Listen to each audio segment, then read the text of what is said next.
What's crack YouTube, Irish Silverstack here, and today what we'll be doing is the beginner's guide to buying, investing or collecting silver. You're a newbie and you want to check out what's going on, and there's so much confusion around everything about junk silver, numismatic, government issued rounds, and all these different kind of buzzwords, and you're unsure about what you're going to do. Well, this is the video for you.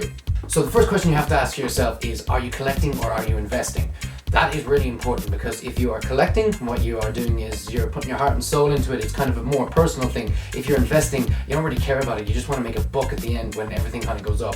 So that's the question you really have to ask yourself. So what I'm going to do is I'm going to break it down into the different categories that they have. Bullion.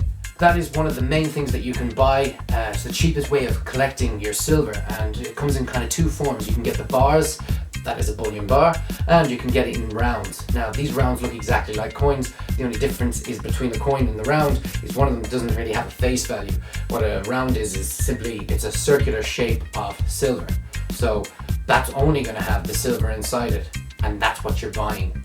The bar, on the other hand, as well, all it is a certain measurement of weight that is in bar form. You can get two types of bars.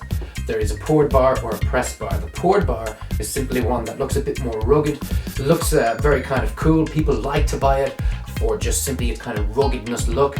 And then a pressed bar is going to be a bit more neater. It's going to be pressed in a machine, and it kind of just looks a bit more neater and might have a lovely little graphic on it. Again, the choice is yours. It's the cheapest form that you can buy is bullion. Junk silver. Now, unlike the name, this is not really junk. What it is, it's a coin from back in the day when they used to have silver in circulation. So when the silver used to be put in everyday coin use, they used to use that to buy their groceries or whatever they wanted to buy.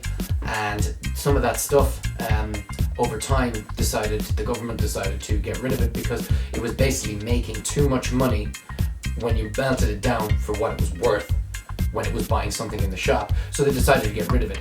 That's what junk silver is. So you can get it from America, you can get it from most countries, because every country at some stage had kind of some silver in it. Just what you have to do is do your research, find out your years. American junk silver, generally around 90%, but again, there's some that could trip you up, so have a look at that. Usually it's pre-64 for America. You can check that out in the video above. Every country generally had silver in it. Junk silver is a great way of going down, get a piece of history as well, and you can get it for a pretty low premium. Government issued coins. So what you're doing here when you're buying government issued coins is you're buying something with a face value on it generally. So it'll be a government issued ounce, usually an ounce. It can go up to 2 ounces, 5 ounces or 10 ounces. They also do big kg coins as well, but generally what you're going for is the ounce. Most people do. And what it's going to have is a face value on it, and it's just kind of backed by a government. So you pretty much have a coin from, or an ounce coin from, say, America, which would be the Silver Eagle. From Canada, again, you'd have the Maple Leaf. Again, Austria, or some of the European ones, you'd have the Austrian Philharmonic, and Mexico, you have the Mexican Libertad. And these are like the famous ones that are used, and they call them the government issued rounds. They've always got a face value on it. People like to buy them because they're very well known. It's like as if you got a bit of security of being from the government, so no one ever wonders whether they're counterfeit, but at the same time anything can get counterfeited these days. But they're a good way to go, they're a good investment. I've got another video on the side here, you can check it out and have a look at it. But of course, government issued rounds are a good way to go.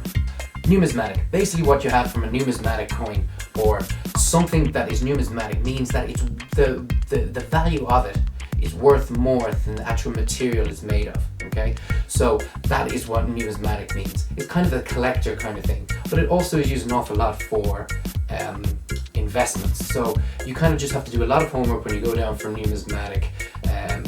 Also linked to this would be graded coins.